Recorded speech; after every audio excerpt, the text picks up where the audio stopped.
Dr Doumbouya Dansori. Je suis médecin radiologue, médecin également radiologue et radiologie imagerie interventionnelle. Je suis également enseignant à l'université Gamal Abdel Nasser de Conakry à la faculté de médecine.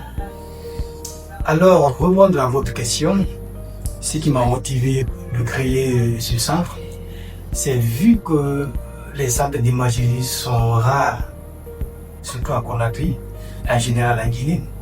Qui parle aujourd'hui de médecine moderne parle forcément d'imagerie. On ne peut pas poser le diagnostic fiable sans passer par l'imagerie. Donc voici ce qui nous a motivé réellement d'ouvrir ce centre. Également, les Guinéens ont un problème de formation. Alors nous avons ouvert ce centre non seulement pour pouvoir aider les gens à poser le diagnostic pour bien prendre les malades en charge, et également former les étudiants, c'est-à-dire pour le futur. Parce que qui dit un pays parle de son futur. Donc voici les deux principaux objectifs qui nous ont poussé à créer ce centre. Nous faisons tout ce qui est radiographie numérique, c'est-à-dire je dis tout ce qui est radiographie numérique. Également, nous faisons des échographies. Les échographies, que ce soit les échographies obstétricales pour les femmes enceintes, les échographies Doppler pour ceux qui ont des plaies au niveau des pieds. Nous avons des échographies abdominopelviennes, nous avons des échographies oculaires, c'est-à-dire tout ce qui est échographie, nous le faisons en tant que radiologue, nous faisons tout ce qui est échographie. Et également, nous faisons la mammographie qui nous permet de diagnostiquer les cancers mammaires chez les femmes, c'est-à-dire les cancers de sein chez les femmes. Alors, nous avons cette palette qui nous permet réellement de faire ce qu'on appelle la mammographie, c'est-à-dire la radiographie des seins. Et enfin, nous faisons des radiographies numérisées, c'est-à-dire numériques, ce qu'on appelle la radiographie numérique. Nous faisons ces radiographies, tout ce qui est radiographie, nous le pratiquons dans notre centre. Oui, ces examens sont hyper importants dans le diagnostic chez les patients.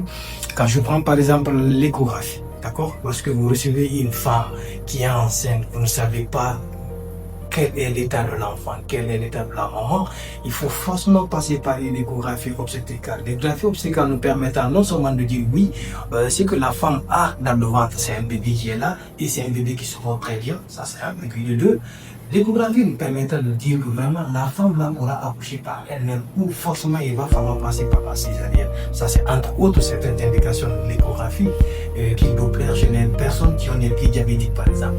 Pour savoir réellement il faut aller à ce niveau, est-ce qu'il faut passer par l'intervention chirurgicale ou simplement il faut suivre, on peut faire une échographie Doppler, voir la perméabilité de ces artères, savoir réellement est-ce qu'il y a une sténose, est-ce qu'il y a des maladies qu'on appelle des maladies, des arthropathies oblitérantes chez ces patients. Donc, voici quelques importantes des échographies que nous faisons.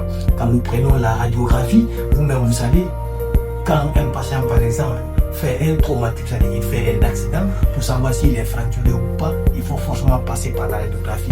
Quelqu'un qui tousse, qui fait beaucoup de tours la nuit, il ne dort pas, il tousse, il va falloir également passer par la radiographie du thorax pour pouvoir savoir réellement il s'agit de quoi, on a quoi au niveau de ses poumons, pour pouvoir enfin apporter un traitement. Alors la dernière partie, quand je prends la mammographie, vous savez, on vient à peine de sortir du mois d'octobre rose, qui nous permet de voir tout ce qui est diagnostic au niveau de la femme, quels soient le diagnostic des cancers du sein. La mammographie que nous avons, ça nous permet réellement de découvrir les cancers chez les femmes et voir comment il va falloir prendre les femmes là rapidement pour pouvoir guérir ces cancers. Je vous dis, guérir les cancers. Au jour d'aujourd'hui, on peut guérir les cancers. Bien sûr, si on arrive à découvrir le cancer tôt et on apporte le traitement, on pourra franchement guérir le cancer. Une autre très bonne question. Alors, ce qui nous différencie, il y a deux choses. La première des choses, c'est le personnel. On ne fait rien ici que de l'imagerie. Nous sommes des professionnels très bien formés, mais je vous dis très bien formés, qui ne faisons rien que de l'imagerie. Donc ça, c'est une différence avec les autres centres. Également, les appareils. Quand vous regardez nos appareils que nous avons, ce sont des appareils à peu près de dernière génération. Quand vous prenez notre mammographie, vous prenez nos échos, vous prenez notre radiographie, ce sont des appareils de dernière génération. Donc voici ce qui nous différencie des autres centres. Comme je vous l'ai dit, la formation du personnel, la qualité du personnel et le matériel. Et qui parle de bon diagnostic parle de cette. Il faut qu'il y ait des taux là pour qu'il y ait un bon résultat. Le dernier message peut-être que je vais donner, c'est dire aux gens, venez, le centre d'imagerie, de radiodiagnostic et d'imagerie interventionnelle TATA est ouvert pour la population. Ce centre est ouvert pour tous les patients et surtout pour les médecins qui veulent chercher un bon diagnostic. Donc on est là, c'est pour les patients. On veut vraiment apporter une pierre au diagnostic de ces patients. Et également, ce centre diagnostic est ouvert pour la formation, je vous dis la formation des étudiants, la formation de la future génération.